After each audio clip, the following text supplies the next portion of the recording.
अस्सलाम वालेकुम नाज़रीन। तो ब्रेक पे जाने से पहले मैं छुआरों के बारे में आपको बता रही थी कि इसमें क्या ख़ासियत है और ये किन किन इस नुस्खे को आप किन किन बीमारियों में इसका इस्तेमाल कर सकते हो और ये कितना मुफीद है, किन चीज़ों के लिए मुफीद है, मैं इंशाल्लाह वही बता रही थी आपको। तो निज़ाम जिसका हाज़मे में जिनको प्रॉब्लम होती है, खाना हज़म नहीं होता और हाज़मा जिनका हमेशा ख़राब होता है, उनके लिए छुआरों का इस्तेमाल बहुत मुफीद है। तो उनके लिए ये रोज़ाना इस्तेमाल कर सकते हैं। इसी तरह जो ख़वातीन हमल से होती है उनके लिए भी छुआरों का इस्तेमाल बहुत मुफीद होता है। उनके और उनके बच्चों के लिए बहुत फ़ायदेमंद होता है, तो आप इसका इस्तेमाल भी कर सकते हो। अच्छा, छुआरे खाने के 3 तरीके होते हैं, या तो आप उसको ऐसे ही खा लें, छुआरे 3 से 4 दिन में आप खा सकते हो, या उस जितना आप खा सकते हो 3 से 4 या 5 बस उतना आप खा लें। या तो फिर आप जिनको कब्ज़ की शिकायत है वो छुआरों को रात को भिगा के 2-3 छुआरे भिगा दें, फिर सुबह उसका पानी पी के छुआरे खाएँ, इसका ये कर सकते हो। या आप दूध के शौकीन हैं तो जब भी आप दूध पकाएँ तो दूध पका के आप उसमें छुआरों को पका के आप खाएँ, ये भी बहुत मुफीद होता है। और ये पट्ठों के दर्द के लिए भी, जिनको फट्टों का दर्द होता है उसके लिए भी बहुत मुफीद होता है छुआरों का इस्तेमाल। और जिनको पेट में अल्सर हो जाती है बहुत ज़्यादा और जिनका मैदा हमेशा ख़राब होता है उनके लिए भी बहुत मुफीद है। उनके लिए ऐसा है कि आप इसका मलीदा बना सकते हो कि आप इनको भिगा के इनको पीस ले बारीक, फिर उनको दूध में मिक्स करके गाढ़ा सा पेस्ट बना के आप इसका इस्तेमाल कर सकते हो।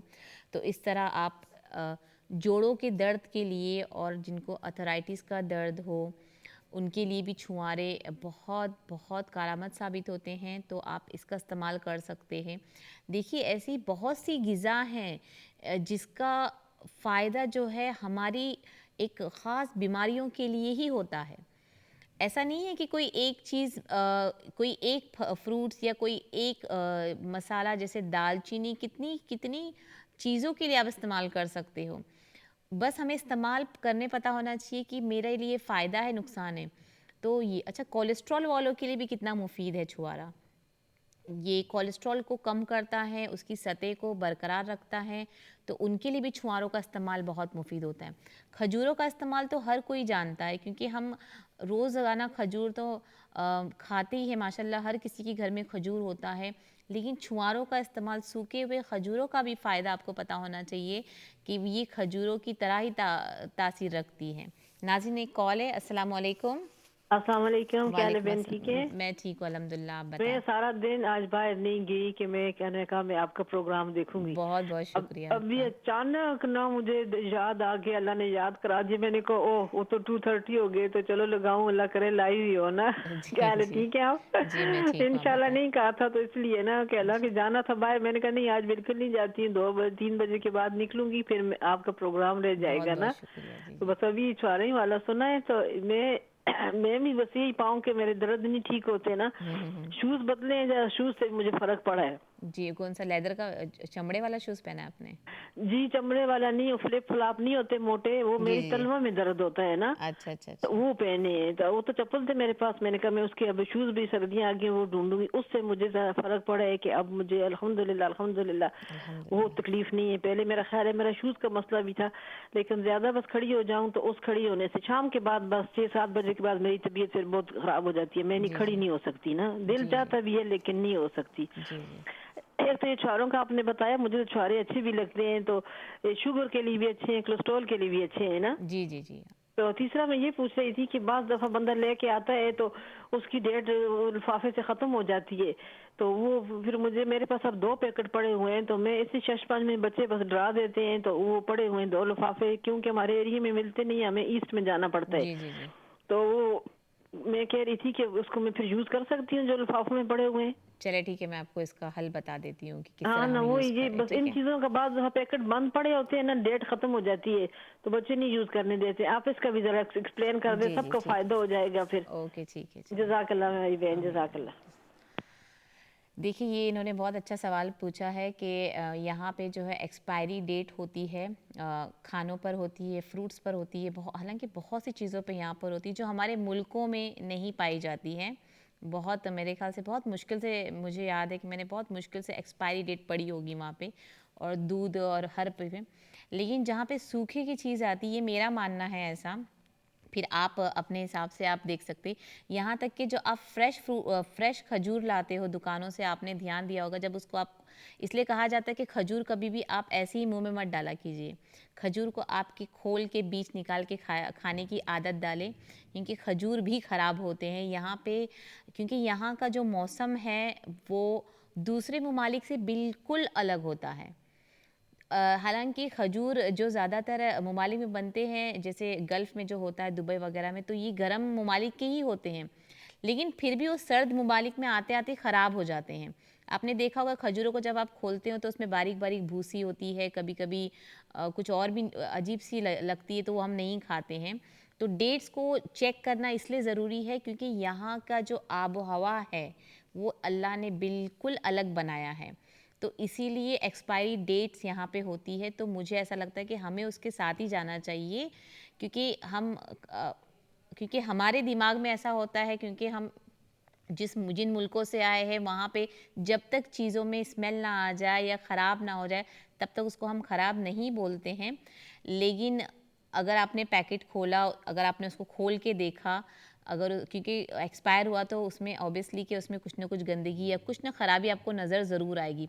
लेकिन फिर भी यहाँ की चीज़, क्योंकि यहाँ पे बहुत सी बहस जो है इसी बातों पे हो रही है कि दूध में एक्सपायरी डेट होती है या किसी और चीज़ में, तो देखिए हर जगह का जो चीज़ें जो बनती, इस्तेमाल वाली चीज़ें जो बनती है वो मौसम के हिसाब से बनाई जाती है। और खजूर क्योंकि गर्म ममालिक की चीज़ है और जो गर्म ममालिक है वहाँ पे ये बनता है, पैदावार उसकी वहीं होती है, और जब ये यहाँ पर आता है तो ये सर्द ममालिक हो जाता है। जैसे आपने देखा कि आम वगैरह भी जब बाहर के मुल्कों से आता है तो वो यहाँ तक आए तक कुछ हद तक ठीक होता है और कुछ ख़राब निकल जाते हैं, क्योंकि वेदर का फ़र्क होता है। तो बेहतर यही है कि आप कोई भी चीज़ का इस्तेमाल उसके डेट के हिसाब से ही करें, वो आपकी सेहत के लिए बेहतर होगा। एक कॉल और लेते हैं। अस्सलाम वालेकुम। वालेकुम सलाम। क्या हाल जी, ठीक हो? जी मैं ठीक हूँ अल्हम्दुलिल्लाह, आप बताएं। मेरा ਬੱਚਾ ਹੈ 20 ਸਾਲ ਦਾ। ਉਹਦੇ ਪੈਰਾਂ ਤੇ ਬਹੁਤ ਜ਼ਿਆਦਾ ਖਾਰਿਸ਼ ਹੈ ਤੇ ਤੱਦਰ ਨਹੀਂ ਜਿਸ ਤਰ੍ਹਾਂ ਹੁੰਦਾ ਇਸ ਤਰ੍ਹਾਂ ਹੀ। क्या है खारिश में?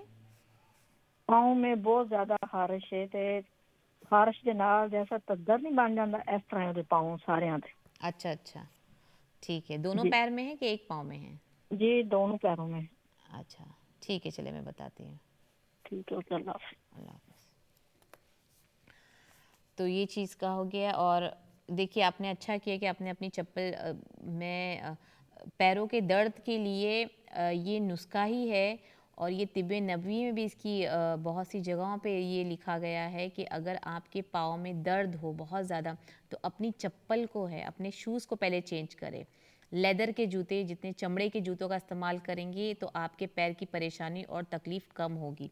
और जो तलवों में अगर आपकी तकलीफ़ है तो दूधी का तेल बहुत मुफ़ीद है, इसकी मालिश आप किया कीजिए। लौकी के तेल की मालिश बहुत मुफ़ीद होती है, तो इसका इस्तेमाल आप किया कीजिए।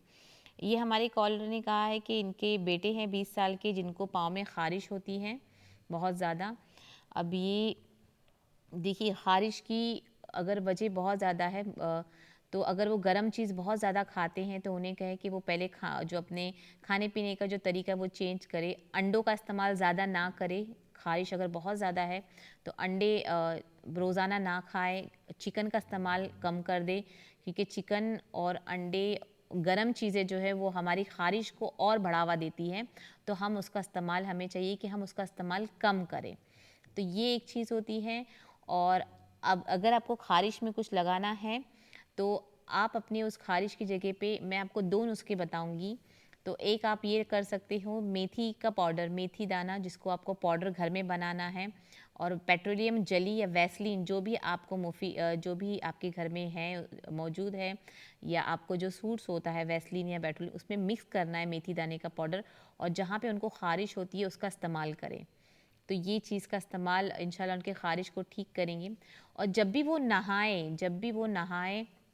नहाए उनको कहे कि अगर नीम के पत्ते का इस्तेमाल अगर आप करें, यहाँ पे भी बहुत सी जगहों पर मिलता है। ज़्यादातर जो श्रीलंकन शॉप होती है यहाँ पे, वहाँ पे नीम के पत्ते मिलते हैं। वो पानी से उनको पैर धोया कीजिए, बॉयल उबलते हुए पानी में आप कुछ नीम के पत्ते डाल दें, उसको गरम करें, वो थोड़ा कलर चेंज होता है और उसी पानी से आप उनको पैर धोने के लिए कहें। ये खारिश इससे बहुत कम होगी। और वो क्रीम जो है पेट्रोजेनिम उसका इस्तेमाल करें, और जो गर्म चीज़ें मैं बता रही हूँ उसका खाना इस्तेमाल बंद कर दें, इंशाल्लाह इससे बहुत फ़र्क पड़ेगा। और नीम के पत्ते भी बहुत आसानी से अभी यूके में हैं, मिल जाती हैं। बस आपको ये पता लगाना है कौन सी शॉप में मिल रही है। लेकिन जिन किसी को भी खारिश हो बदन में, नीम के पत्ते से नहाए, और नीम का पत्ता अगर आप उसको पेस्ट बना के अगर वो भी आप खारिश की जगहों पे लगाए तो इससे भी बहुत फ़ायदा पहुंचता है। तो ये आप इंशाल्लाह इसका इस्तेमाल करें, उससे उनको बहुत फ़ायदा पहुंचेगा। तो ये चीज़ें चले।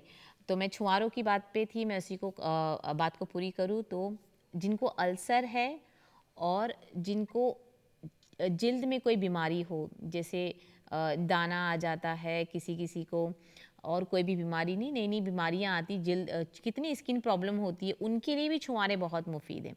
जिनको पेट में अल्सर है उनके लिए भी छुआरे खाना बहुत मुफीद है।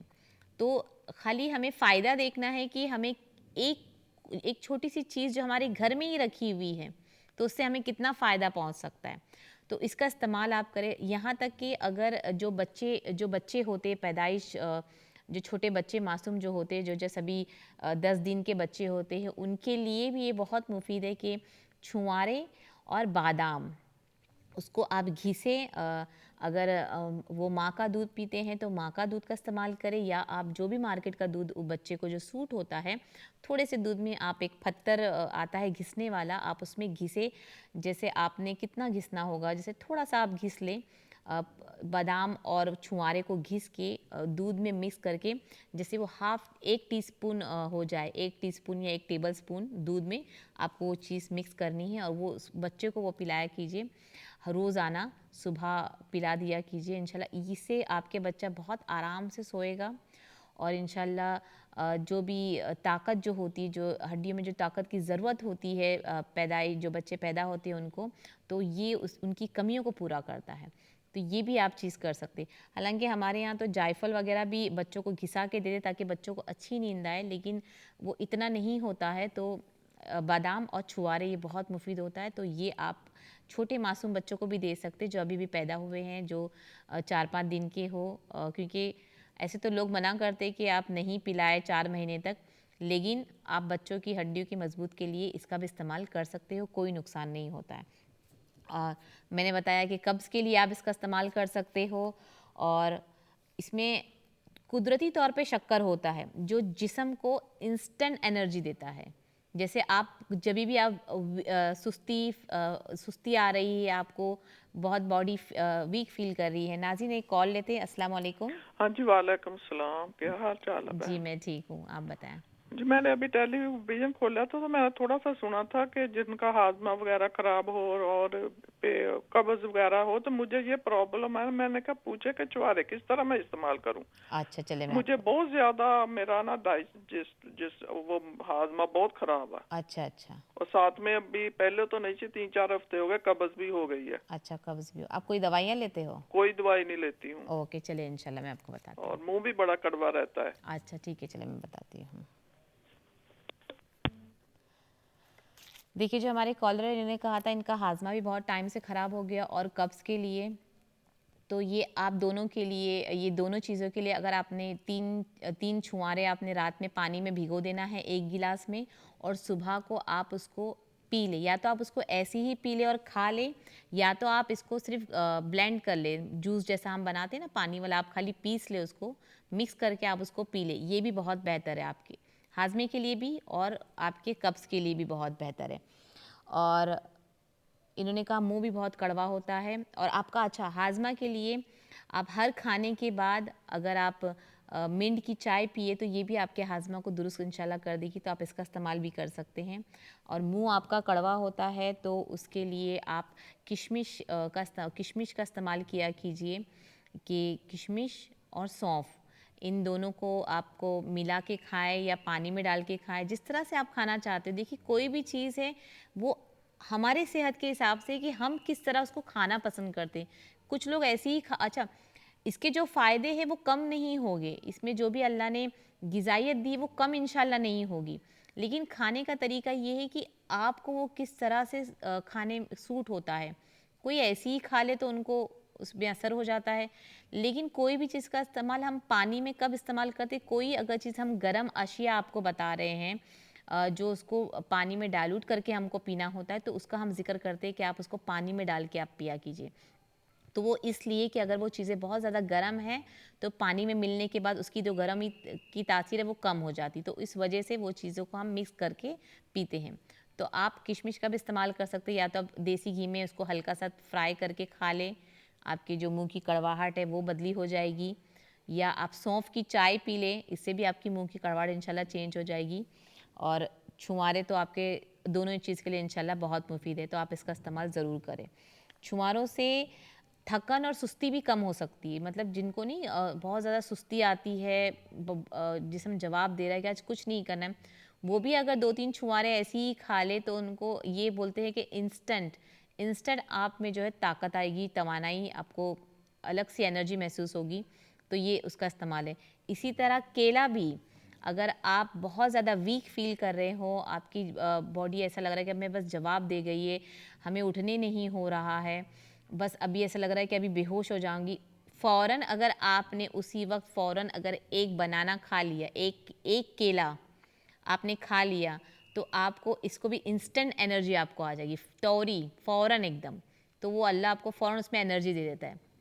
तो ये कुछ चीज़ें ऐसी है जो आपको फ़ौरन इसका आपको जो है असर होना शुरू हो जाता है, तो उसमें से एक बनाना है। अगर दिन में आप 2 केले का इस्तेमाल करें, तो आपको जो एनर्जी में जो वीकनेस होती है, सुस्तीपना, काहिलीपना आता है, वो चीज़ें आपकी ज़िंदगी से बहुत हद तक कम हो जाएगी। रोज़ाना इसका इस्तेमाल सिर्फ़ इस तरह ही केला। अच्छा, यहाँ के केले जो कच्चे होते हैं, तो मैं इसको हमेशा बताती हूँ कि जो इसको पका हुआ खाया कीजिए। कच्चे केले इतनी ग़िज़ाइयत नहीं रखते हैं जितने पके हुए केले रखते हैं। तो पकाना कैसे, जो यहाँ पे जो केले वगैरह होते हैं, जो बनाना होते हैं, वो बहुत कच्चे, आप उनको अगर स्किन उतार रहे हो, छिलका उतार रहे हो, तो वो अजीब सी कच्चे जैसी नहीं स्मेल आती है। तो उसको पहले पका लें, आप घर में रखें, और जब वो छिलकों पे हल्का सा काला धब्बा आना शुरू हो जाए तब उसका इस्तेमाल करें। तो आप उसको फ़र्क देखें, कच्चे केले जो आप लाते हो वो और उसको पका के खाने में ये बहुत फ़र्क होता है।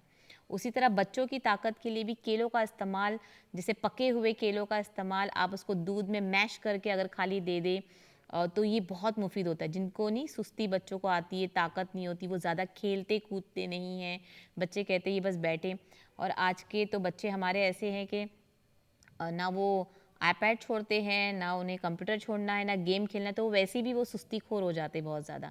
तो ऐसे बच्चों को एनर्जी देने के लिए, ताकि उनमें एनर्जी हो बाहर जाने की, बाहर खेलने की, तो केलों का इस्तेमाल ज़रूर करें, इससे आपको बहुत फ़ायदा पहुँचेगा। तो ये है। अच्छा, दिल की मजबूती के लिए भी छुहारों का इस्तेमाल आप आराम से कर सकते हो, जिनको वीकनेस हो उसका इस्तेमाल आप करें छुहारों के लिए।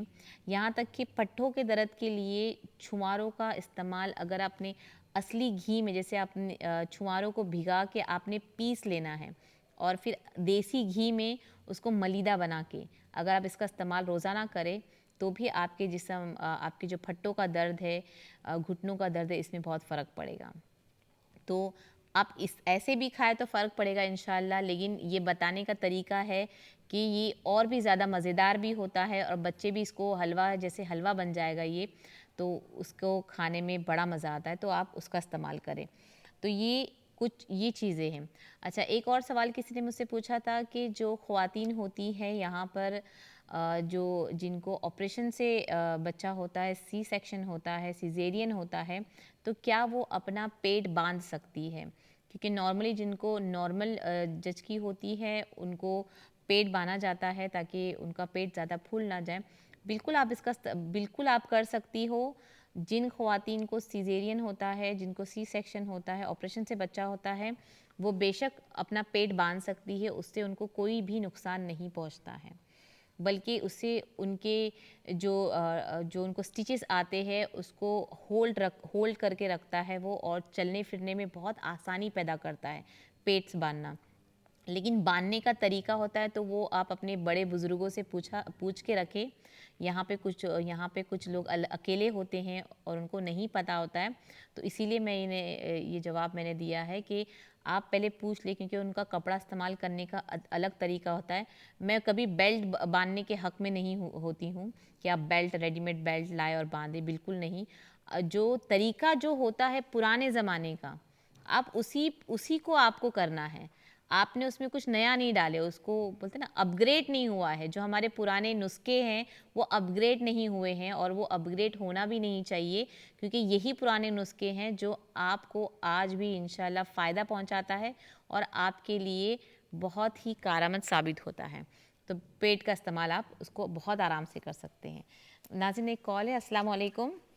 अस्सलाम वालेकुम जी, मैं बर्मिंघम से बात कर रही हूँ। मुझे एक तो क्वेश्चन पूछने थे। जी मुझे बोलिए। इस गोल के बारे में पूछना है कि ये अगर खाया जाए तो किस हद तक और इसके फायदे और नुकसानात क्या हैं। और दूसरा इसबगोल ये ना? है कि जी दूसरी ये है कि पफी आइस के लिए कुछ बता दीजिए। क्या है? और डायरिया अचानक क्यों हो जाता है, डायरिया?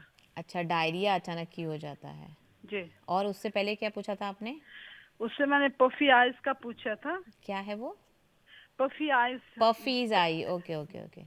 हाँ जी, तो इस गोल का जरा डिटेल से बताइएगा प्लीज। क्या मतलब है कि इसके क्या फायदे और नुकसान है? है नुकसान, खाया जा सकता है डेली बेसिस पर? जी जी, ठीक है, चले मैं बताती हूँ। बहुत शुक्रिया, आपका प्रोग्राम बहुत अच्छा, थैंक यू। शुक्रिया, बहुत बहुत शुक्रिया।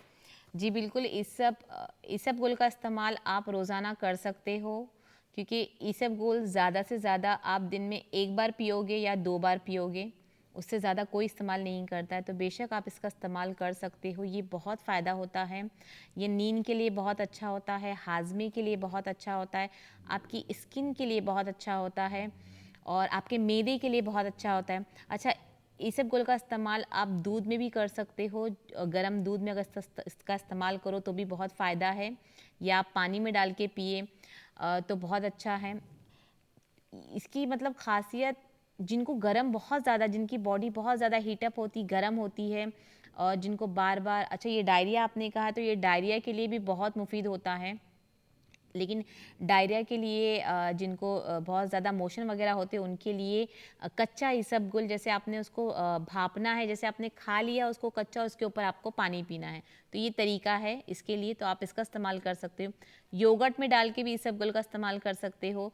मतलब ये एक इसबगोल और एक तुक मलंगा, ये 2 चीज़ ऐसी है जो आप रोज़ाना भी इस्तेमाल करें तो आपकी बॉडी में जो पानी की कमी है, और अगर आपके चेहरे पे दाने आते हैं या फिर गर्मियों की वजह से दाने आते हैं, ख़ारिश की प्रॉब्लम जो होती है, इन सब से आपको बहुत हद तक फ़ायदा पहुंचाता है। तो इसबगोल में इंशाल्लाह ऐसा कोई भी नुकसान नहीं है, पर इसके फ़वाइद बहुत है, अनगिनत, बोले ना अनगिनत फ़वाइद हैं, तो आप इसका इस्तेमाल कर सकते हो बेशक। डायरिया के लिए इसबगोल बहुत बेहतर है, तुक मलंगा बहुत बेहतर है। इसके अलावा दही का इस्तेमाल आप करें डायरिया में, और ये डायरिया बार बार इस वजह से होता है कि हमको खाने में कोई प्रॉब्लम हो जाए, या फिर कोई चीज़ बहुत ज़्यादा गर्म हम खा रहे, जैसे वेदर इतना गर्म और ठंडा हो जा रहा है तो हम कुछ गर्म चीज़ ज़्यादा खा रहे, मिक्स हो जाता है गर्म चीज़ें ठंडी चीज़ें आपस में जब मिक्स होती, फूड पॉइजन हो जाता है, कोई बदहज़मी ज़्यादा हो जाती है, उस वजह से भी हमको डायरिया की शिकायत होती है। अगर बहुत ज़्यादा डायरिया हो रहा है तो प्लीज़ डॉक्टर से आप करें, लेकिन अगर आपको इतनी मोशन दिन भर में 8 से 10 अगर मोशन हो तो आप ये एक हद तक नॉर्मल बोलेंगे इसको, लेकिन 10 से 15 मोशन हो तो वो डॉक्टर को बताने हैं। तो इसका बहुत हद तक इसका चीज़ें होती है डायरिया की, लेकिन अगर डायरिया हो तो उससे पेट बहुत साफ़ होता है, लेकिन बहुत ज़्यादा होने से पेट में पानी की कमी होती है, तो पानी की कमी आपको नहीं होना चाहिए। पफ़ी आइज़ की भी बहुत सी वजूहात हैं इंशाल्लाह। अभी हमारे प्रोग्राम का वक्त ऑलमोस्ट ख़त्म हो रहा है, कुछ ही सेकंड बचे हैं, तो मैं इंशाल्लाह इसके बारे में आपको नेक्स्ट प्रोग्राम में पूरी डिटेल में बताऊंगी पफ़ी आइज़ के ऊपर से। तो इंशाल्लाह जब तक कि आप हमारा प्रोग्राम देखिए इसी तरह, और मुझे बहुत अच्छा लगता है कि जब कोई कहता है कि हमारा प्रोग्राम का वो इंतज़ार कर रहे हैं, तो बहुत खुशी होती, दिली खुशी होती है कि मेरी यही कोशिश है इंशाल्लाह कि मैं ज़्यादा से ज़्यादा आपको जो है इन्फॉर्मेशन जो भी है वो मैं आपको दूं, ताकि आप घर में ही उन चीज़ों का इस्तेमाल करें और अपनी दुआओं में मुझे हमेशा याद रखें। और जब भी कोई चीज़ आप करें तो अगर कोई चीज़ किसी भी नुस्खे से अगर आपको फ़ायदा हो रहा है तो आप प्लीज़ हमको ज़रूर बताएं और अपनी दुआ में याद रखें। इंशाल्लाह अगले हफ्ते फिर मुलाकात होगी। अस्सलामु अलैकुम व रहमतुल्लाहि व बरकातुहू।